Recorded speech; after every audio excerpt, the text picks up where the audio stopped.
ধারাবাহিকতার আলোকে আজকে আমি আপনাদের সামনে কিছু আলোচনা করার ইচ্ছা পোষণ করেছি।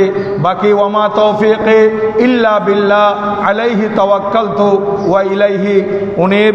আমি বিগত জুমায় আপনাদের খেদমতে কবরে হাসরে ঈমানদার এবং বেঈমান ও নেককার এবং বদকারের অবস্থা সম্পর্কে আলোচনা করেছিলাম। সেটা ছিল প্রথম পর্ব।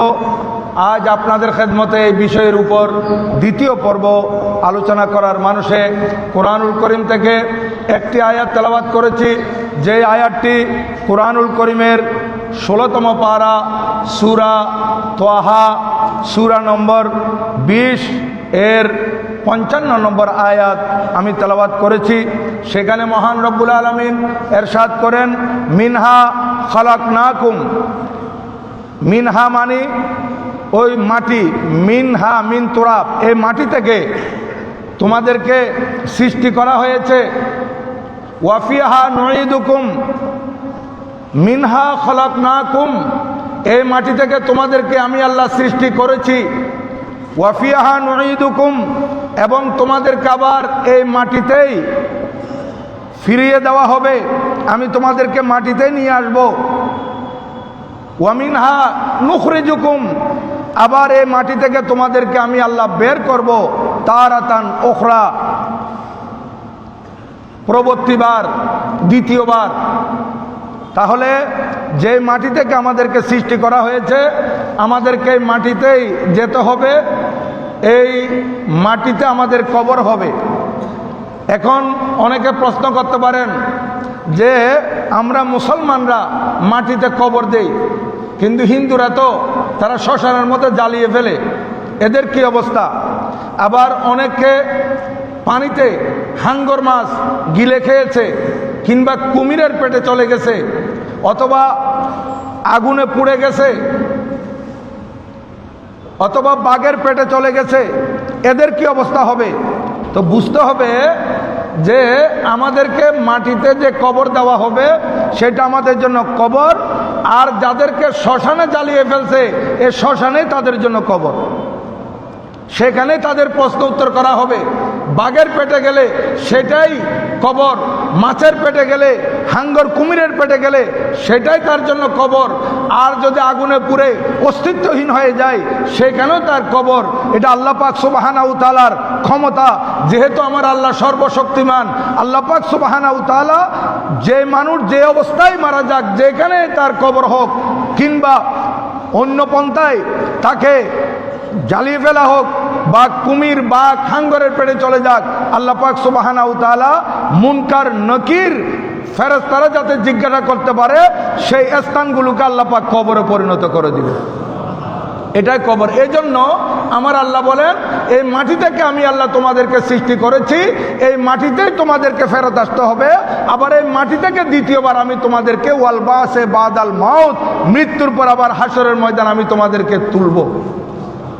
তাহলে মৃত্যু থেকে কেউ বাঁচতে পারবে না, কবর থেকে কেউ বাঁচতে পারবে না। কবর থেকে, মৃত্যু থেকে যদি বাঁচতে পারতো, অনেক বড় বড় বৈজ্ঞানিকরা, অনেক বড় বড় দার্শনিকরা এরা চেষ্টা করেছিল, কিন্তু বাঁচতে পারে নাই। যত নবী রাসূল দুনিয়াতে এসেছেন ওনারও ইন্তেকাল করেছেন, ওনারও এই কবর শরীফের মধ্যে শায়িত আছেন। আর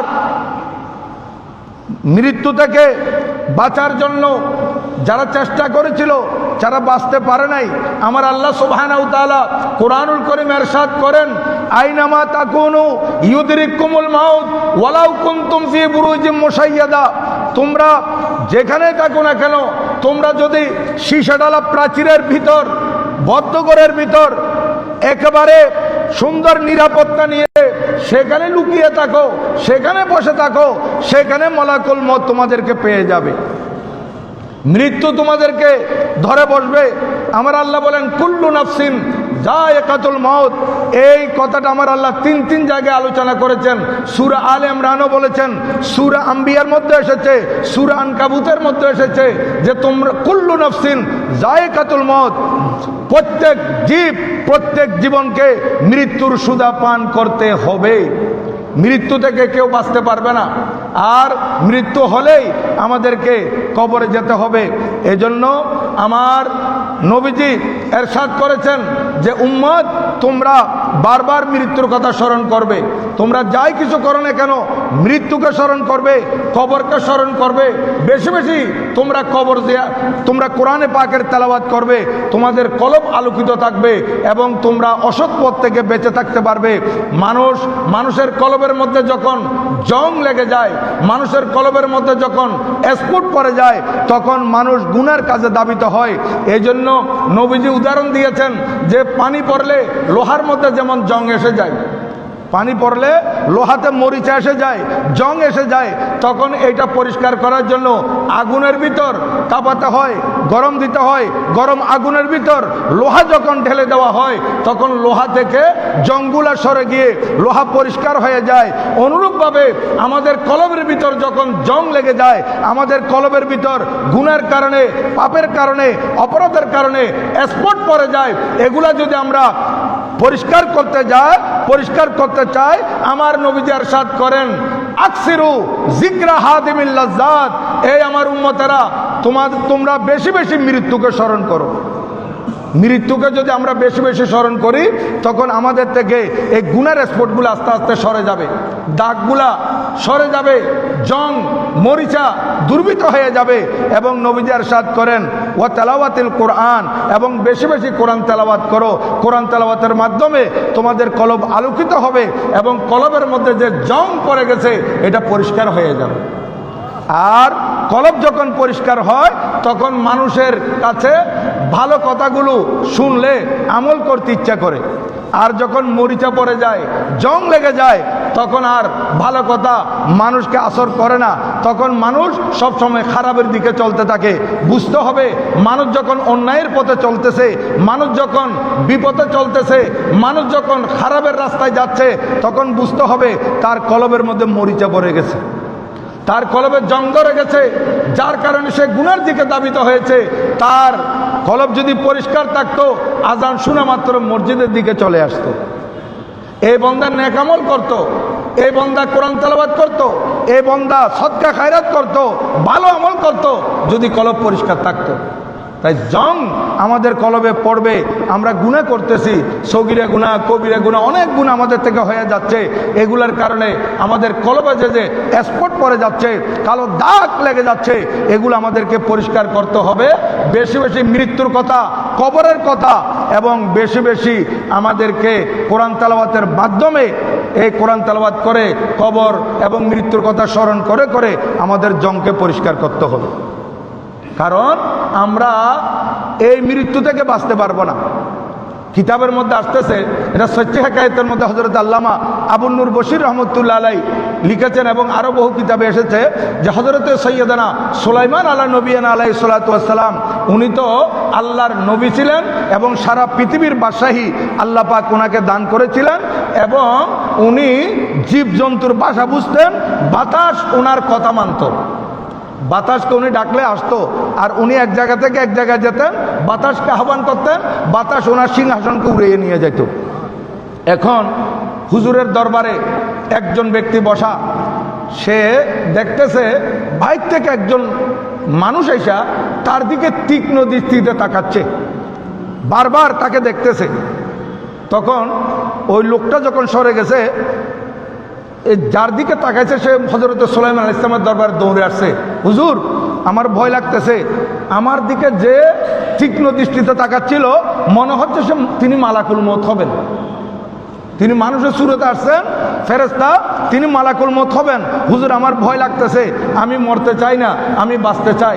হুজুর আপনি তো এখন সিরিয়ার মধ্যে আছেন, ফিলিস্তিনে আছেন, আপনি বাতাসকে একটু ডাক দেন আমাকে, যাতে ইন্ডিয়ার অমুক জায়গার মধ্যে পৌঁছাই দেন। হযরত সৈয়দনা সুলাইমান আলা নবী আলাইহিস সালাতু ওয়াস সালাম ওই লোকটার আবেদনের প্রেক্ষিতে বাতাসকে আহ্বান করলেন, বাতাস এই লোকটাকে এই সিরিয়া থেকে হিন্দুস্তানের অমুক জায়গার মধ্যে পৌঁছিয়ে দাও। হযরতে সৈয়দনা সুলাইমান আলা নবিয়ানা আলাইহিস সালাতু ওয়াস সালাম বাতাসকে ডাক দেওয়া মাত্র বাতাস আসলো, আর বাতাসটাকে মুহূর্তের মধ্যে উড়াই ওই গন্তব্যে পৌঁছে দিয়েছে যেখানে সে যেতে চেয়েছিল। সেখানে গিয়ে সে বাতাস তাকে যখন নামালো, বাতাস যখন তাকে পৌঁছালো, দেখতেছে যে লোকটা তার দিকে তীক্ষ্ণ দৃষ্টিতে তাকাচ্ছিল ওই লোকটা এখানে চলে আসছে। আসা মাত্র তাকে ধরছে, আসা মাত্র ধরছে, তার রুটা কবজ করে ফেলছে। রু কবজ করার পর ওই মালাকুল মউত হযরতে সাইয়েদনা সুলাইমান আলাইহিস সালামের দরবারে আসলেন। আশা বলতেছে, হুজুর, আমি যে লোকটার দিকে তাকাচ্ছিলাম বারবার তীক্ষ্ণ দৃষ্টিতে, আমাকে আল্লাহ পাক সুবহানাহু ওয়া তাআলা হুকুম করেছেন ওই জায়গায় তাকে রু কবজ করার জন্য। সেটা তো ইন্ডিয়ার অমুক জায়গা, এখন সে সিরিয়ার মধ্যে আছে, এখান থেকে ওখানে কেমনে সে পৌঁছতে পারবে? আমি তাকে কিভাবে তার রূহ কবজ করব? কিন্তু আল্লাহর হুকুম তো আছে এই জায়গায় নয়, ওই জায়গায় তার রূহ কবজ করতে হবে। 5টি ইলম আমার আল্লাহ ছাড়ার কারো কাছে নাই, যেগুলোকে উলুমে খমসা বলা হয়। গুয়বাতে খমসা, মুগিবাতে খমসা, এই 5টা জিনিসের মধ্যে একটা জিনিস হচ্ছে, একটা ইলম হচ্ছে বিআইয়ি আরদিন তামুত, কোন জায়গায় কে কোথায় মরবে, কোন জায়গায় কার মৃত্যু হবে, এটা একমাত্র আমার আল্লাহ জানেন। কিন্তু আল্লাহ জানার, আল্লাহ পাক সুবহানাহু ওয়া তাআলা জানেন সত্য। আল্লাহ যখন ওনার প্রিয় বান্দাদের মধ্যে কাউকে জানিয়ে দেন তখন ওই বান্দা তো অবশ্যই জানবে। আল্লাহু আকবার। ইয়া রাসূলুল্লাহ সাল্লাল্লাহু আলাইহি ওয়াসাল্লাম, ইয়া গাউসুল আযম দস্তগীর জিন্দাবাদ, জিন্দাবাদ। তাহলে দেখেন, আমার আল্লাহ যখন জানিয়ে দেন, আজকে বাতিল ফিরকার বলে এই ইলম আল্লাহ ছাড়া আর কারো কাছে নাই, এটা দাবি করলে শিরিক হবে। আরে শিরিক তুমি কি বুঝেছো? শিরিক কাকে বলে? আল্লাহর সাথে তুল্য তো নয়, এটা তো আল্লাহ পাক সুবহানাহু ওয়া তাআলার কাছে এই 5টি ইলম আছে। এটা তো আমার আল্লাহটা জাতি, এটা তো সত্তাগত। আর আমার নবী যে বলেছেন অমুক অমুক জায়গায় মারা যাবে, এই বদরের ময়দানে আমার নবীজি আগের রাত ডাক দিয়ে দিয়ে বলেছেন এই জায়গায় ফোলা কাফের মরবে, এই জায়গায় অমুক কাফের মরবে, এই জায়গায় অমুক কাফের মরবে। নবীজি যে নিশানদেহি করেছেন, এটা কেমনে করলেন? আমার নবীজিটা সত্তাগত নয়, নবীজিটা হচ্ছে আল্লাহ তাআলার প্রদত্ত। আল্লাহ পাক যখন নবীজিকে জানিয়ে দিয়েছেন, তখন নবীজি কেন জানবেন না? এটা তো আমার আল্লাহর প্রদত্ত ইলম। আল্লাহ পাক আল্লাহর বান্দাদের মধ্যে অনেক বুজুর্গানে দিনকে এই ইলম দান করেছেন, এবং অনেক বুজুর্গানে দিন বলে দিয়েছেন যে আমি অমুক টাইমে মারা যাব। আমি তো আপনাদের খেদমতে আলোচনা করেছিলাম, হুজুর শাহীন সাহেব বাগদাদ রাদিয়াল্লাহু তাআলা আনহুর বয়স যখন প্রায় 86 বছরের মতো, উনি ভীষণ জ্বরে ভুগছিলেন। ওনার ছেলে সন্তানেরা চতুর্দিকে কান্নাকাটি করতেছে। হযরতে শাহীন সাহেব বাগদাদ রাদিয়াল্লাহু তাআলা আনহু এই জ্বরের তীব্রতার কারণে উনি বেহুশ হয়ে গেছেন। উনি যখন হুঁশে আসলেন, হুঁশ ফিরে আসলো, শাহীন সাহেব বাগদাদ রাদিয়াল্লাহু তাআলা বললেন, বাচ্চারা তোমরা কেন কান্নাকাটি করতেছো? বলে, আব্বা হুজুর, আপনি এইভাবে বেহুশ হয়ে গেছেন, ভীষণ জ্বর, আপনি হয়তো আমাদের মাঝে থাকবেন না, এই জন্য আমরা কান্নাকাটি করতেছি। হুজুর শাহীন সাহেব বাগদাদ রাদিয়াল্লাহু তাআলা বলতেছেন, বাবার আরে শোনো, আমার মৃত্যু এই জ্বরের মধ্যে হবে না, এই জ্বরের কারণে আমার মৃত্যু হবে না, যেহেতু আমার আরেকটা সন্তান এখনো দুনিয়াতে আসে না। সেটা উনি কেমনে বললেন? তাহলে দেখেন, শাহীন সাহেব বাগদাদ রাদিয়াল্লাহু তাআলা বলতেছেন আমার আরেকটা সন্তান দুনিয়াতে আসবে, তারপর আমার ইন্তেকাল হবে। তো এটা আমার গৌস পাক রাদিয়াল্লাহু তাআলা আনহুকে এই ইলম কে দিয়েছেন? আল্লাহ পাক দিয়েছেন।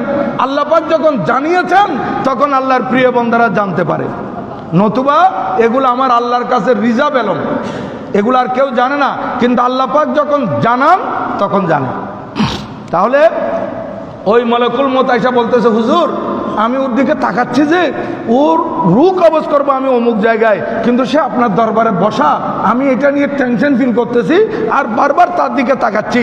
আমি যখন তার দিকে গুড়গুড় করে তাকাচ্ছি, তখন সে ভয় পেয়ে আপনাকে বলছে যে মৃত্যু থেকে বাঁচার জন্য তাকে অমুক জায়গায় পৌঁছাই দেওয়ার জন্য। কিন্তু আল্লাহর হুকুম দেখেন, যে জায়গায় সে আপনাকে পৌঁছাই দিতে বলছে, আমার রূহ কবজ, তার রূহ কবজ করার কথা আমার হুকুম সেখানেই।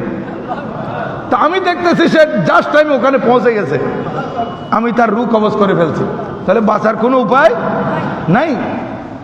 এক হাকিম, এক বড় দার্শনিক, উনি মৃত্যু থেকে বাঁচার জন্য ওনার মতো হুবহু করে একেবারে ওনার প্রতিচ্ছবি 14-15 জন বানায় রাখছে, যে মলকুল মউত আসলে কার রূহ কবজ করবে। যেমন আমাদের এখানে ওই সার্জারি কইরা একেবারে এটাকে কি বলে, ওই একেবারে হুবহু অবিকল করে ফেলে যে আর কি, এটা একেবারে উনি যেরকম সেই রকম সার্জারি করে। এটার কি একটা বলে কি, হ্যাঁ আচ্ছা, এটা দিয়ে করে ফেলছে। করার পর এখন দেখতেছে উনি দাঁড়িয়ে আছে আর বাকি সবগুলোকে দাঁড়ায় রাখছে, দাঁড় করায় রাখার পর মালাকুল মউত আসছেন। মালাকুল মউত আসার পর দেখতেছে সবগুলো একটাই, এখন কার রূহ কবজ করবে, কাকে ধরবে তো একজনকে। এখন সবগুলো দেখা যাচ্ছে একই রকমের। এখন মালাকুল মউত আল্লাহর হুকুমে বলতেছে, এই আল্লাহর বান্দা, মৃত্যু থেকে তুমি বাঁচার জন্য তোমার মতো করে বাকিগুলাকে বানাইছো, কিন্তু তোমার মতো একটাও হয় নাই। তখন সে বলতেছে কোনটা হয় নাই বলেন, বলে আপনাকে চাইতেছি। দেখেন, মৃত্যু থেকে কেউ বাঁচতে পারবে না। আইনামা তাকুনু ইউদরিকুমুল মাউত ওয়ালাউ কুনতুম ফি বুরুজিম মুশাইয়াদা, তোমরা যদি সীসাডালা প্রাচীরের ভিতরেও বসে থাকো, সেখানে গিয়ে মত, মৃত্যু তোমাদেরকে ধরে ফেলবে। বন্দারে, এটা তো আমি সৃষ্টি করেছি। আল্লাযী খালাকাল মাউতা ওয়াল হায়াতা লিয়াবলুয়াকুম আইয়ুকুম আহসানু আমালা। এই আল্লাহ সুবহানাহু ওয়া তাআলা বলেন, আল্লাহ পাক সৃষ্টি করেছেন মৃত্যু এবং জীবন, মউত এবং হায়াত। আমার আল্লাহ মৃত্যুকে আগে বলেছেন আল্লাযী খালাকাল মাউতা ওয়াল হায়াতা। দেখেন কোরআন শরীফের মধ্যে সূরা মুলুক 29তম পারার একবার প্রথম পৃষ্ঠার 2 নম্বর আয়াত। আমার আল্লাহ বলেন আগে মৃত্যুর কথা বলেছেন, তারপর বলেছেন হায়াতের কথা, কারণ মৃত্যু হায়াতের পর অবশ্যই আসবে। আমার আল্লাহ বলেন আমি হায়াত এবং মৃত্যু, জীবন এবং মৃত্যু এটা কেন সৃষ্টি করেছি, লিয়াবলুয়াকুম আইয়ুকুম আহসানু আমালা, আমি যাতে তোমাদেরকে আজমাইশ করি তোমাদের মধ্যে কে ভালো কাজ করে। আইয়ুকুম, কে, আহসানু আমালা, নেক কাম করে। আমি এটাই পরীক্ষা করার জন্য আমি তোমাদের মৃত্যু এবং জীবনকে সৃষ্টি করেছি। দেখেন, এই মৃত্যু থেকে কেউ বাঁচতে পারবে না, কবরে অবশ্যই সবাইকে যেতে হবে, কবর থেকে বাঁচার কোনো উপায় নাই। কবরের আযাবের কথা শুনে শুনে সাহাবায়ে কেরাম কত কান্নাকাটি করেছেন। হাদিসে পাকের মধ্যে আসতেছে, এটা তিরমিজি শরীফের হাদিস, ইবনে মাজাহ শরীফের হাদিস, মেশকাত শরীফের মধ্যে আছে, এটা 132 নম্বর হাদিস, মেশকাত শরীফে 26 পৃষ্ঠার মধ্যে আছে। আমি ছাত্র ভাইদের জন্য বলতেছি, হযরত সাইয়্যিদানা ওসমান গনি জিন্নুরাইন রাদিয়াল্লাহু তাআলা আনহু, ইসলামের 3য় খলিফা, উনি কবরের কথা স্মরণ করা মাত্র ক্রন্দন করতেন। রাস্তা দিয়ে হাঁটার সময় যখন কোনো কবরস্থান দেখতেন, যেমন আমরা এই সুন্নিয়া মাদ্রাসা রোড দিয়ে যখন চলি, পশ্চিম দিক থেকে রেল লাইন ক্রস করে আসার পর আমাদের মসজিদের পশ্চিম পাশে, উত্তর পাশে কবরস্থান, দক্ষিণ পাশে কবরস্থান, মসজিদ সংলগ্ন কবরস্থান, খানাকা শরীফ সংলগ্ন কবরস্থান, দামুয়া পুকুরের পূর্ব পাশে কবরস্থান, এইভাবে নাজিরপাড়া যাওয়ার সময় হাতের বামে কবরস্থান। একটা দুইটা কবরস্থান নয়, আমরা তো প্রতিনিয়ত কবরস্থানের পাশ দিয়ে যাচ্ছি, কিন্তু কবরের কথা আমরা স্মরণ করতেছি না। আমাদের কলব এমন শক্ত হয়ে গেছে, আরে কবরের কথা স্মরণ তো দূরের কথা, মানুষ জানাজার নামাজে আসে, জানাজা পড়ার জন্য লাশ হাজির, মইয়ত হাজির, সে জানাজার নামাজে পর্যন্ত অনেক মানুষ ঠাট্টা মশকারি করে, জানাজার নামাজে পর্যন্ত হাসি ঠাট্টা করতেছে। সে একজন মৃত্যু মানুষের জানাজা পড়তে আসছে, যে এই যে কবরে যাবে আমাকে তো যাইতে হবে, সেটা ভুলে গেছে। সেটা যদি তার স্মরণে থাকতো, কোনোদিন সে হাসি ঠাট্টা করতে পারতো না, তার চোখ থেকে পানি পড়তো আল্লাহর ভয়ে। হযরত সাইয়্যিদানা ওসমান গনি জিন্নুরাইন রাদিয়াল্লাহু তাআলা আনহু, উনি কোনো কবরের পাশ দিয়ে যাওয়ার সময় আন্নাহু কানা ইযা ওয়াকাফা আলা কবরিন বাকা, উনি কোনো কবরের পার দিয়ে যাওয়ার সময় যখন থামতেন, সাথে সাথে কান্নাকাটি করতেন। হাত্তা ইয়াবিল্লা লাহিয়াতুহু, ইভেন হযরত সাইয়্যিদানা ওসমান গনি জিন্নুরাইন রাদিয়াল্লাহু তাআলা আনহু কাঁদতে ওনার চোখ থেকে এমন ভাবে পানি ঝরতো, ওনার দাড়ি মুবারক পর্যন্ত ভিজে যেত। কাঁদতে কাঁদতে ওনার দাড়ি মুবারক পর্যন্ত ভিজে যেত। ফাকিল আলাহু, ওনাকে জিজ্ঞাসা করা হলো, হুজুর আপনি তাজকারুল জান্নাত ওয়ান নার ফালা তাবকি, হুজুর আপনি বেহেশতের আলোচনা করেন, দুজকের ভয়াবহতার আলোচনা করেন, কিন্তু আপনি কাঁদেন না। দুজকের ভয়াবহতা, দুজকের আগুন, দুজকের শাস্তি, এগুলো আপনি আমাদের মাঝে বর্ণনা করেন, ফালা তাবকি, আপনি তো কাঁদেন না। তখন কিন্তু ওয়াতাবকি মিন হাযা, এই কবরের কারণে আপনি কাঁদতেছেন, কবর দেখে দেখে, কারণটা কি? হযরত সৈয়দনা ওসমান গনি জিন্নুরাইন রাদিয়াল্লাহু তাআলা আনহু বলতেছেন, ফাকালা আন্না রাসূলুল্লাহ সাল্লাল্লাহু আলাইহি ওয়াসাল্লাম قال ইন্নাল কবরা আউয়ালু মানজিলিন মিন মানাজিলিল আখিরা। এই আমার প্রশ্নকারীরা শুনো, আমি কবর দেখলে কাঁদি, কবরে দাঁড়ালে কাঁদি, কবরকে স্মরণ করলে কাঁদি কেন? তোমরা শুনো, হায়াতুন নবী, জিন্দা নবী, আল্লাহর প্রিয় মাহবুব সাল্লাল্লাহু আলাইহি ওয়াসাল্লামকে আমি বর্ণনা করতে শুনেছি।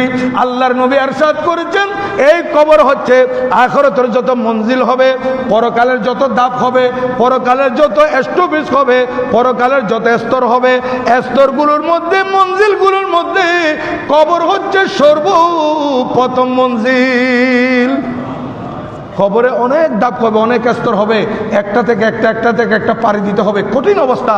কিন্তু নবীজি ইরশাদ করেছেন কবর হচ্ছে এই মঞ্জিলগুলোর মধ্যে প্রথম মঞ্জিল। আর নবীজি ইরশাদ করেন নবীজি ইরশাদ করেন ফাইন নাজা মিনহু, কবরের মধ্যে যাওয়ার পর সওয়াল জবাব করে, যদি কেউ প্রশ্নের উত্তর ভালোভাবে দিয়ে নাজাত পেয়ে যায়, প্রশ্নের উত্তর দেওয়ার পর সে যদি বেঁচে যায়, ফামা বাদাহু আইসারু মিনহু, এর পরের ধাপগুলো তার জন্য আস্তে আস্তে সহজ হয়ে যাবে। দেখেন, এটা আমার নবীজির হাদিসে পাক। নবীজি ইরশাদ করেন আপনাকে কবরে দেওয়া হবে, এটা প্রথম মঞ্জিল, অন্যান্য মঞ্জিল আপনার আরো রয়ে গেছে। কিন্তু কবরে আপনি যদি সওয়ালের জবাব ভালো করে দিয়ে, প্রশ্নের উত্তর ভালো করে আপনি যদি নাজাত পেয়ে যান, তাহলে ফামা বাদাহু আইসারু মিনহু, বাকিগুলো আস্তে আস্তে কি হয়ে যাবে? সহজ হয়ে যাবে। আর নবীজি ইরশাদ করেন, হায়াতুন নবী ইরশাদ করেন, ওয়াইন লাম ইয়ানজি মিনহু, আর যদি কবরের এই প্রশ্নের মধ্যে আটকে যায়, লা আদরি, আফসোস আফসোস, আমি জানি না, এইভাবে প্রশ্নের উত্তর যে দিতে পারবে না, আমার নবীজি বলেন ফামা বাদাহু আসাদ্দু মিনহু, এর পরের মঞ্জিল, পরের ধাপগুলো তার থেকে কঠিনতর হবে। তাহলে প্রথম মঞ্জিল কবর, এখানে যদি আমরা বাঁচতে পারি পরেরগুলো সহজ হবে, এখানে যদি আটকে যায় পরেরগুলো আরো কঠিন থেকে কঠিনতর হবে। এই জন্য হযরত সৈয়দনা ওসমান গনি জিন্নুরাইন রাদিয়াল্লাহু তাআলা আনহু কবরের কথা স্মরণ করে কবর দেখলে মাত্র উনি কান্নাকাটি করতেন। সাহাবী রাসূলের যদি এই অবস্থা হয়, তাহলে আমাদের কি অবস্থা বলেন? ওনারা আমাদেরকে শিক্ষা দিয়ে গেছেন, এ আল্লাহর বান্দারা, ওনারা তো খায়রুল কুরুনের মানুষ, উত্তম যুগের মানুষ, সাহাবায়ে কেরাম, যারা আমার নবীজিকে কপালের চোখে দেখে ঈমান এনেছেন, এরকম দাবি সাহাবায়ে কেরাম।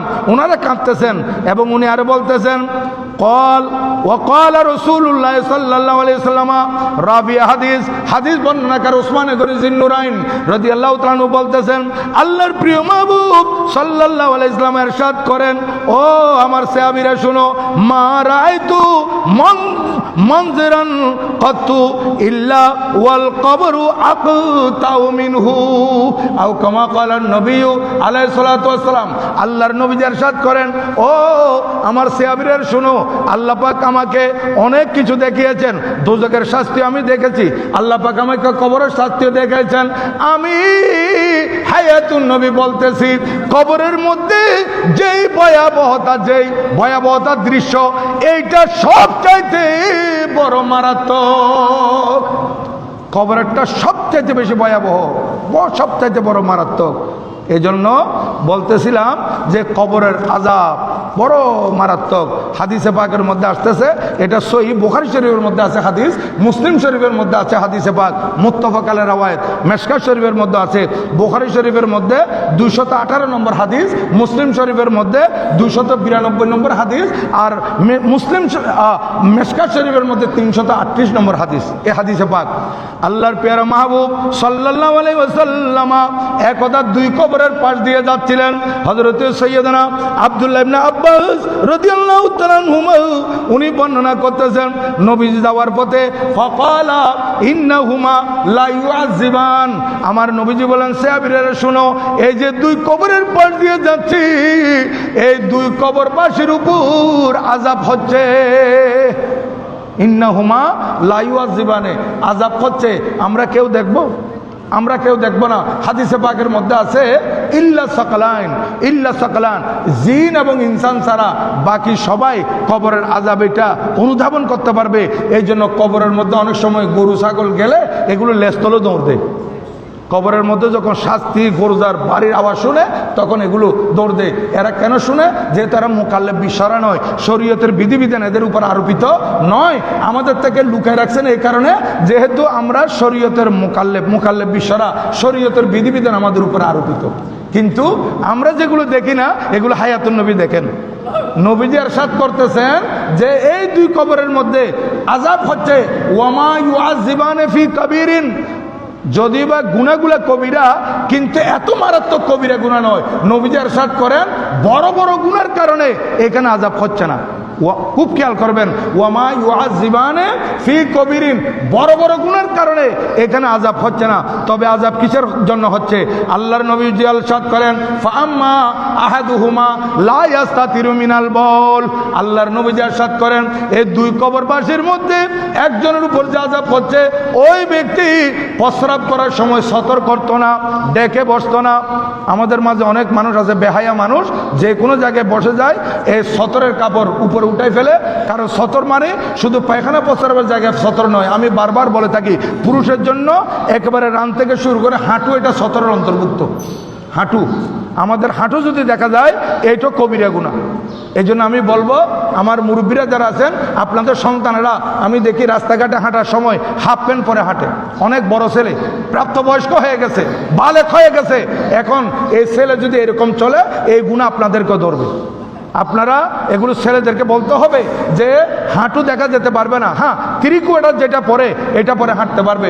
এটা 3 কোয়ার্টার প্যান্ট পরলে হাঁটু ডেকে যায়, এটা দিয়ে পড়তে পারবে। কিন্তু প্রাপ্তবয়স্ক হওয়ার পর 12 বছর হয়ে গেছে ছেলে, এই ছেলে হাফ প্যান্ট পরতে পারবে না, 3 কোয়ার্টার প্যান্ট পরতে পারবে। একেবারে ছোট ছেলে হলে হাফ প্যান্ট পরলে কোনো সমস্যা নাই, কিন্তু হাঁটু সতরের অন্তর্ভুক্ত, এটা মনে রাখবেন। এই লোকটা সতর্ক করতো না, ভালো করে ডেকে বসতো না, মানুষের সামনে যে কোনো জায়গায় সে ইস্তিনজা করে বসতো। দেখেন, আর এদিকে ওয়াফি রাওয়ায়াতিল মুসলিম, মুসলিম শরীফের আরেকটা রাওয়ায়াতের মধ্যে আসতেছে লা ইয়াস্তানজিহু মিনাল বাউল, সে ভালো করে পবিত্রতা অর্জন করতো না প্রস্রাব করার পর। আমাদের এখানে অনেক মানুষ আছে প্রস্রাব করছে, প্রস্রাব করা মাত্র উঠে গেছে। আপনি ভালো করে এটাতে পবিত্রতা অর্জন করতে হবে। আমি একবার আপনাদেরকে উদাহরণ দিয়ে দেখিয়েছিলাম যে মনে করেন একটা চিনির গ্লাস, কাঁচের গ্লাসের মধ্যে আপনি যদি পানি নেন, পানিগুলো উপর করে ফেলে দেন, ফেলে দেওয়ার পর পানি সবগুলো পরে যায় নাই, আবার আপনি যদি এটাকে উপর করেন একটু একটু একটু একটু আইসা একটা একটা ফোঁটা পড়তে থাকে।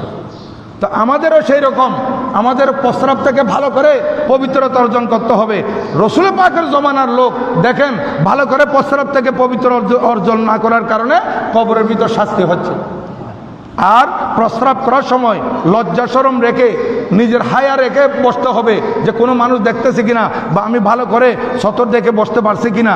যে কোথাও মনে করেন ইস্তিনজাখানা নাই, আপনি কোথাও রাস্তার পাশে বসতেছেন, তখন আপনাকে ভালো করে আপনাকে ডেকে বসতে হবে, যাতে কোনো মানুষ আপনার সতর না দেখে। এদিকে খেয়াল রাখবেন। আমার নবীজি ইরশাদ করেন একজন মানুষ সে প্রস্রাব থেকে ভালো করে পবিত্রতা অর্জন করতো না, প্রস্রাব করার সময় সে ভালো করে ডেকে বসতো না, এই কারণে তার উপর আযাব হচ্ছে। ওয়াল আখিরু, এটা আমাদের অনেকের মধ্যে আছে এই বদঅভ্যাস। দেখেন আল্লাহর নবীজি ইরশাদ করেন ওয়া আম্মাল আখিরু ফাকানা ইয়ামশি বিন্নামিমা, বলতেছেন দ্বিতীয় জন হচ্ছে সে চুগলখোর ছিল, চুগলখোর। আমার নবীজি বলেন লা ইয়াদখুলুল জান্নাতা কাত্তাতুন, চুগলখোর বেহেশতে যাবে না, একজনের কথা আরেকজনকে, আরেকজনের কথা আরেকজনকে লাগিয়ে মাঝখানে ঝগড়া লাগিয়ে দেয়। এরকম অভ্যস্ত মানুষ অনেক আছে। এই সমস্ত মানুষগুলো সমাজের মধ্যে ব্যাধি, এগুলো ক্যান্সার, এগুলো মারাত্মক। এগুলোর কারণে সমাজের মধ্যে বিশৃঙ্খলা সৃষ্টি হয় চুগলখোরদের কারণে। আমার নবীজি বলেন দ্বিতীয় ব্যক্তি হচ্ছে চুগলখোরি করত, সে একজনের কথা আরেকজনকে লাগিয়ে মাঝখানে ঝগড়া লাগিয়ে লাগিয়ে চলতো, এই কারণে তার মধ্যে শাস্তি হচ্ছে।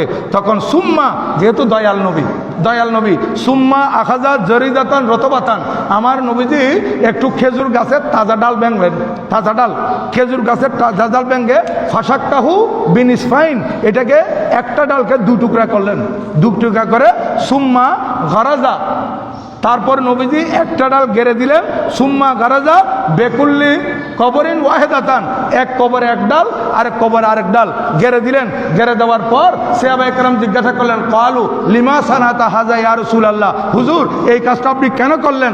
আমার নবীজি ইরশাদ করলেন লাআল্লাহু আন ইউখাফফা আনহুমা মা লাম ইয়াইবাসা, যতক্ষণ পর্যন্ত ওই খেজুরের ডাল তাজা থাকবে, এগুলো জিকির করবে, এগুলোর কারণে তাদের আযাব হালকা হবে। দেখেন, আল্লাহ পাক সুবহানাহু ওয়া তাআলা আমাদেরকে আমল করার তৌফিক দান করুন, আমিন। এই পর্ব আরও সামনের দিকে আমাকে এগোতে হবে। আগামীতে যেহেতু হাসরের কথা আলোচনা রয়ে গেছে, কবরের আরও কথা আলোচনা আছে। আল্লাহ পাক সুবহানাহু ওয়া তাআলা এগুলো শুনে আমাদেরকে আল্লাহর ভয়, কবরের ভয়, মৃত্যুর ভয় অন্তরে জাগরিত করে সৎ পথে চলার তৌফিক দান করুন, আমিন। ওয়া মা আলাইনা ইল্লাল বালাগ। ওয়া আসসালামু আলাইকুম ওয়া রাহমাতুল্লাহি তাআলা ওয়া বারাকাতুহু।